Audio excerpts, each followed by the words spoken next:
Hello everyone. So this is the paper question paper of financial accounting जो अभी 3 मार्च को हुआ था रेगुलर स्टूडेंट्स के लिए। तो काफ़ी बच्चों ने रिक्वेस्ट की थी, एसओएल स्टूडेंट्स ने ज़्यादातर, कि फाइनेंशियल अकाउंटिंग का पेपर एक निकाला जाए उनके लिए। तो ये जो क्वेश्चन पेपर है बच्चे अभी हुआ है रिसेंटली, और मैं होप कर रही हूँ कि जो आपका एसओएल वालों का जो एग्ज़ाम होगा बीकॉम ऑनर्स का, वो काफ़ी हद तक इसके जैसा ही होगा। तो आप इसके अकॉर्डिंग प्रिपेयर कर लेना, ठीक है। तो मैक्सिमम मार्क्स 90 मार्क्स का पेपर था ये फाइनेंशियल अकाउंटिंग में। ड्यूरेशन 3 आवर्स, और ये लेटेस्ट है, ठीक है। इंस्ट्रक्शंस क्या क्या थी? सबसे important note, use of a simple calculator is allowed. Simple calculator लेके जाइए, साइंटिफिक कैलकुलेटर अलाउड नहीं होता। तो कुछ बच्चे की मिस्टेक कर देते हैं कि वो साइंटिफिक कैलकुलेटर ले आते हैं एग्ज़ाम में। तो only simple calculator is allowed. अपना कैलसी जरूर लेके जाइए, ठीक है। तो स्टार्ट करते हैं।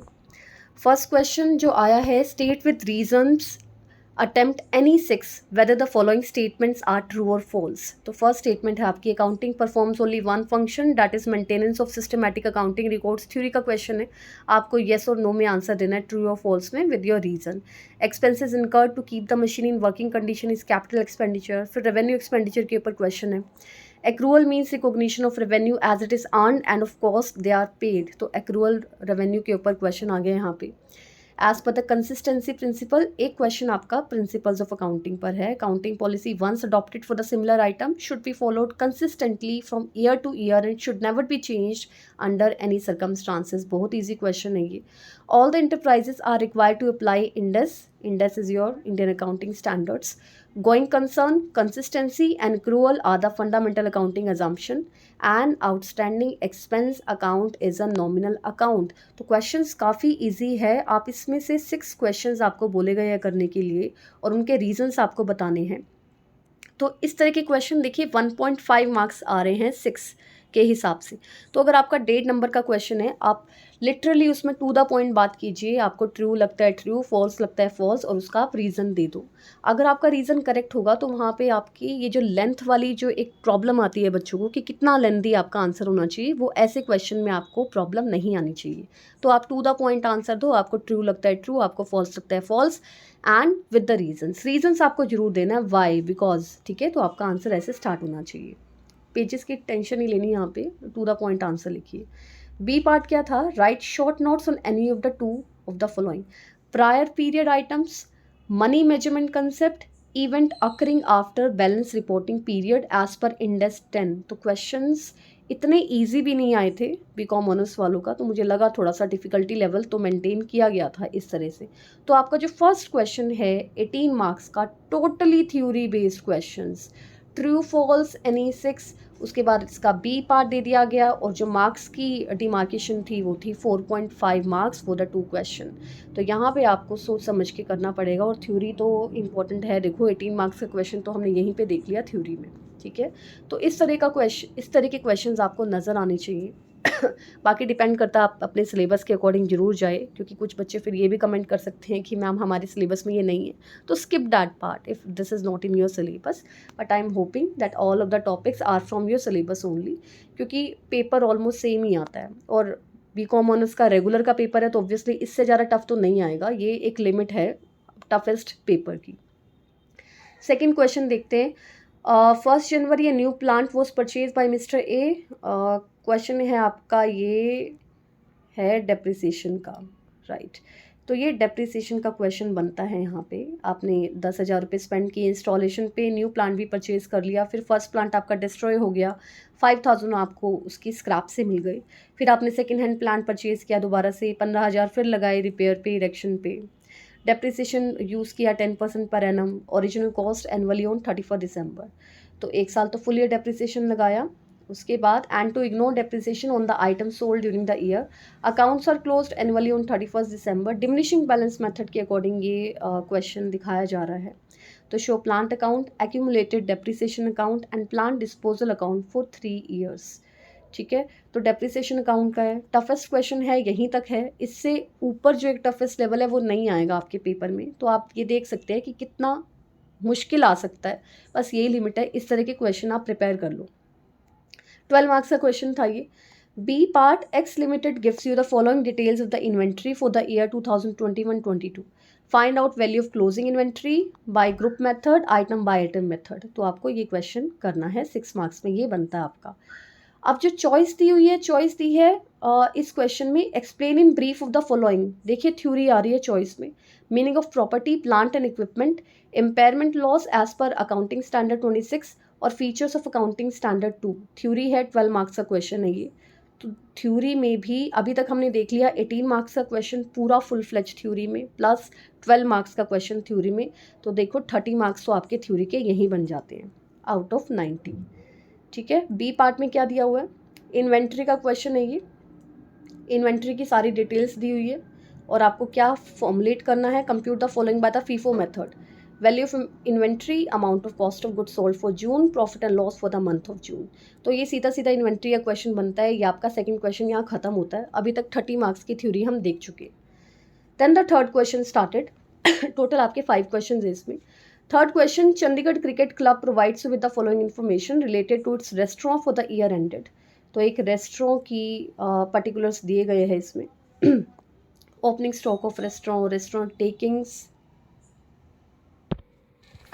सो restaurant takings, restaurant purchase, wages, depreciation. और आपको करना क्या है इसमें, रेस्टोरेंट ट्रेडिंग अकाउंट शो करना है। Show the extract of income and expenditure account and extract of balance sheet for the year ended 2021 and 22। तो 3 चीज़ें आपको बनानी है, ट्रेडिंग अकाउंट बनाना है, extract of income and expenditure account बनाना है, साथ में बैलेंस शीट भी बनानी है। ठीक है, तो क्वेश्चन इस तरह का है। और बी पार्ट में ये क्वेश्चन कितने मार्क्स का आया, ये क्वेश्चन आया थर्ड क्वेश्चन ए पार्ट, 6 मार्क्स का क्वेश्चन है ये, जिसमें आपको 3 अकाउंट बनाने हैं। ठीक है, देखते हैं इसके बी पार्ट में क्या है। An NPO supplies the following information for the year ended 31st March 2022. Calculate the amount of stationery consumed and present the items in the financial statements of the NPO for the year ended 31st March 2022. क्या क्या information है, creditors for sports material, stocks for sports material. तो दोनों year का दिया हुआ आपको year ended. Payment to creditors, cash purchase of sports भी दी हुई हैं। ठीक है, तो आपको बनाना क्या है इसमें, present the items in the financial statement of the NPO। तो 6 मार्क्स का क्वेश्चन है, काफ़ी छोटा है ये क्वेश्चन। तो ऊपर वाला भी 6 मार्क्स का था, बी पार्ट भी आपको 6 मार्क्स का दिया हुआ है। अब सी पार्ट पे चलते हैं। अब आप देखेंगे इस क्वेश्चन में कितने सारे पार्ट्स हैं। टोटल सी पार्ट 3 पार्ट दिए गए हैं, जिनको 6 मार्क्स में डिवाइड किया है पूरे 18 मार्क्स को। तो आप इसमें छोड़ के तो नहीं जा सकते इस तरह की क्वेश्चन। तो यहाँ ट्रिकी सिचुएशन बनाने के लिए काफ़ी सारे पार्ट्स बना दिए गए हैं। The following information was obtain from the secretary of the crazy J club. Subscription based आपका जो क्वेश्चन है वो ये है। यहाँ से आप एक स्क्रीनशॉट ले लो क्वेश्चन का, ताकि आप उसको प्रिपेयर कर पाओ। प्रिपेयर क्या करना है इसमें, a statement account showing the subscription income for the year ended 31st March 2023। Subscription income for the year एक अकाउंट बनेगा। Show how the relevant items will appear in the income and expenditure account for the year and in the balance sheet as at the end of the year. तो आपको यहाँ पे income and expenditure account, दोबारा से वही balance sheet आ रही है। ये भी आपका क्वेश्चन बनता है 6 मार्क्स का। तो इसका मतलब क्या हुआ, ये क्वेश्चन कौन सा था, क्वेश्चन नंबर 3। क्वेश्चन नंबर 3 में 18 मार्क्स के क्वेश्चन को 3 पार्ट्स में डिवाइड किया गया है। तो काफ़ी सारे बच्चे ये क्वेश्चन पूछ रहे हैं कि मैम ये कैसे डिवीजन होगी और कौन सा क्वेश्चन कितने कितने मार्क्स में आएगा, किस तरह से डिवीजन हो सकती है। तो यहाँ पे आपको बहुत अच्छा एक आइडिया मिल जाएगा कि इस तरह का कुछ क्वेश्चन आ सकता है। तो थर्ड क्वेश्चन के जो और पार्ट में है, इस पूरे 3 सेक्शन को और पार्ट में डिवाइड किया हुआ है। तो ये है ट्रायल बैलेंस दिया हुआ आपको पूरा। ठीक है, पूरा क्वेश्चन ट्रायल बैलेंस का, और बनाना क्या है। अब यहाँ पे आपका इजी क्वेश्चन आता है। बैलेंस शीट वाले जो क्वेश्चंस होते हैं नॉर्मल वाले, ये आपने क्लास 12th में भी करे थे। तो ये एक सेफ साइड पे जाने के लिए मैं कहूँगी कि आपको इस तरह के chapter, trading account, profit and loss account, adjustment कैसे की जाती है, ये तो आपको करना ही करना है। इसके अलावा तो मुझे नहीं लगता कि आपके किस तरह से आप इसको अटेम्प्ट करोगे। लेकिन एक ये ईजी गो है, जिन्होंने नहीं किया अभी तक कुछ भी, तो वो इस चैप्टर को फोकस कर सकते हैं। ऑब्वियसली आपने 12th क्लास में किया हुआ है, तो काफ़ी हद तक आपको याद आएगा। तो एडजस्टमेंट है इसकी, क्लोजिंग स्टॉक दिया हुआ है, डेप्रिसिएशन दिया हुआ है, सन्ड्री डेटर्स, इंसॉल्वेंसी की भी है, remaining debtors were not consider to be doubtful in recovery, goods costing, IGST का इसमें क्वेश्चन है, receive goods from the Rahul and company, again IGST, invoice of purchase was not recorded in the purchase book. बहुत अच्छा question है मेरे हिसाब से। 18 marks में तो आपके पूरे 18 आउट ऑफ 18 आ सकते हैं अगर आप ये क्वेश्चन अटैम्प्ट कर दें, बजाय उसके कि जो ऊपर वाला क्वेश्चन था उसके 3 पार्ट करने से। ये उन बच्चों के लिए बता रही हूँ जिनको थोड़ा सा अनकंफर्टेबल हो रहा है फाइनेंशियल अकाउंटिंग में कि क्या करे क्या नहीं करे, तो एडजस्टमेंट वाले क्वेश्चंस करके जाइए। मेन इसमें देखो आईजीएसटी का क्वेश्चन है, तो आप जो आईजीएसटी से रिलेटेड या सीजीएसटी से रिलेटेड जितनी भी एडजस्टमेंट है वो एडजस्टमेंट जरूर करिएगा, वरना आपकी बैलेंस शीट ऑब्वियसली नहीं निकल पाएगी, आपकी दोनों साइड्स आप नहीं शो कर पाओगे अगर आपने कोई भी इसमें से कुछ ऐसा पॉइंट छोड़ा। तो थर्ड क्वेश्चन, फर्स्ट चॉइस थी आपकी 6+6+6, 3 पार्ट्स थे, उसके साथ एक चॉइस दी गई 18 मार्क्स की, जो कि मुझे लगता है एसओएल वाले बच्चों को भी मिलेगी इस तरह की चॉइसेस। ऑलमोस्ट क्वेश्चन काफ़ी हद तक सेम होने वाले हैं जहाँ तक मुझे लगता है। देखो मैं इंट्यूशन से बता रही हूँ, ऑब्वियसली मैं थंबनेल पर ये नहीं लिख सकती कि सिर्फ यही करके जाओ और इसी में से पेपर आएगा। I don't think so and I will never do this, ठीक है। तो मुझे ये सही भी नहीं लगता ये चीज़ें करनी for just views and subscribers, I never do that. So it's up to you. It's just an idea that how you're going throughout your planning or throughout your practice. चलिए क्वेश्चन नंबर 4 पर आते हैं। X Limited has 2 branches at Lucknow and Etawah. Goods are invoiced to branches at cost plus 50%. Goods are transferred by one branch to another branch at its cost. तो आपको branch accounting का एक question दिया गया है यहाँ पे, आप इसका स्क्रीनशॉट ले लेना। बाकी मैं शॉर्ट में भी एक वीडियो डाल दूंगी ताकि आपको स्क्रीनशॉट्स लेने में ईजी रहे।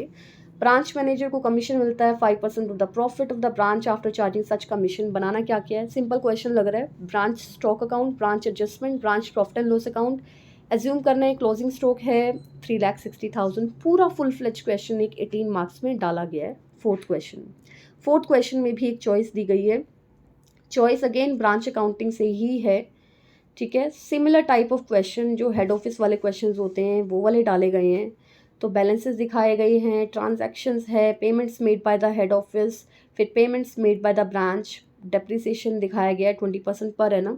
तो ये भी 18 मार्क्स से क्वेश्चन में आता है। इसका मतलब branch accounting is very much important, वहाँ से आपको एक क्वेश्चन मिलेगा और चॉइस में ये क्वेश्चन आने वाला है। तो ये था आपका fourth question related to branch accounting.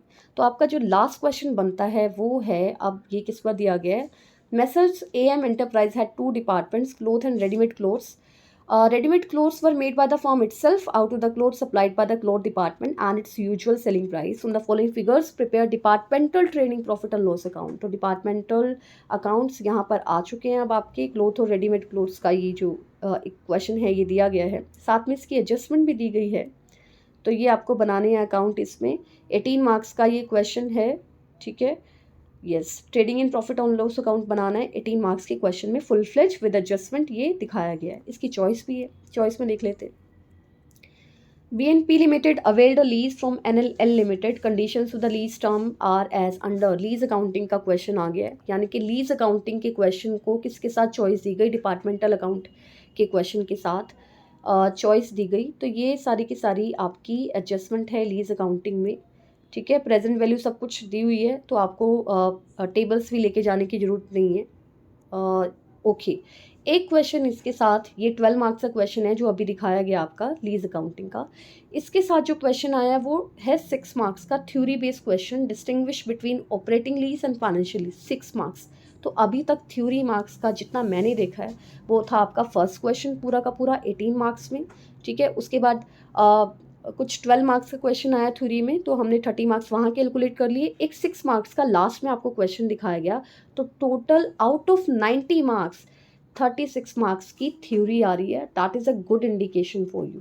Alright, तो जिनको ये प्रॉब्लम हो रही है कि थ्योरी कितनी कर की जाए, थ्योरी के बेस पे हम पास हो सकते हैं, नहीं, ऑब्वियसली नो, थ्योरी के बेस पे आप पास नहीं हो सकते, ठीक है। तो थ्योरी इज़ इम्पॉर्टेंट, प्लस आपको कोई ना कोई प्रैक्टिकल तो सिक्योर करना ही पड़ेगा। तो वो आप अपना 12th क्लास वाला लास्ट जो भी आपने 12th क्लास में किया है, trading account, profit and loss account, general accounts का जो क्वेश्चन है वो तो 100% करके जाओ, प्लस थ्योरी करके जाओ, 1-2 क्वेश्चन और सिक्योर करो, तब जाके आपके कुछ ढंग के मार्क्स आएंगे। I hope this video would be valuable for you, ठीक है। तो ढंग से करो बेटा, अच्छे से तैयारी कीजिए। आई होप कि ये एग्ज़ाम आपके लिए ईजी जाए और अच्छा जाए। Thank you so much for watching, thank you.